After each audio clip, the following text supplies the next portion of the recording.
Mga 10 taong gulang ako noon. Panahon ng undas at nasa probinsya kami ng lola ko sa Batangas.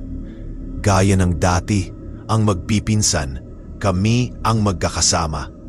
Isang gabi, pagkatapos naming magsindi ng kandila sa sementeryo, naisipan ng pinsan kong si Marco ang isang kalokohan. Laro tayo, sabi niya, may mapang-asar ng ngiti. Taguan. Dito, tanong ng isa pa naming pinsan na si Lisa, halatang natataot. Ang sementeryo sa probinsya ay hindi katulad sa Maynila. Madilim, masikip at puno ng mga lumang nitso at malalaking puno ng kalatsutsi. Duwag kapalay, kantyaw ni Marco. At dahil sa ayaw naming mapahiya, pumayag kaming lahat. Ang rules, si Marco ang taya. Bibilang siya hanggang 100 sa paanan ng isang malaking krus sa gitna ng sementeryo. Kailangan naming magtago. Ang huling mahahanap, siya ang panalo. 1, 2, 3. Nagsimula siyang magbilang.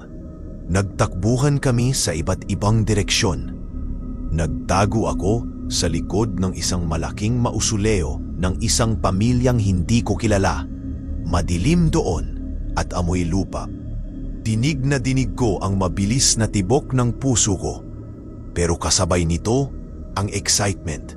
97, 98. Ang boses ni Marco ay malinaw. 99, 100. Game na. Narinig ko ang mga yabag niya papalayo. Tahimik akong naghintay.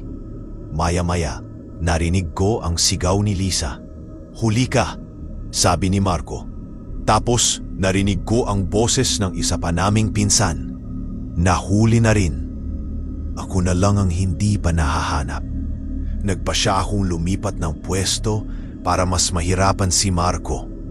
Dahan-dahan akong gumapang palayo sa mausoleo at nagtago sa likod ng isang kumpol ng mga halaman na may mga puting bulaklak.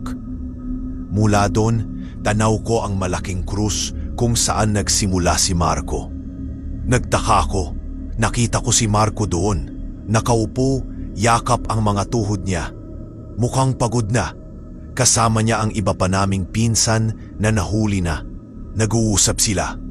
Kung nandun silang lahat, sino ang humahanap sa akin? Bigla, may narinig akong kaluskos sa likuran ko. Dahan-dahan, parang may naglalakad sa tuyong dahon. Nanigas ako sa kinatatayuan ko. Hindi ko magawang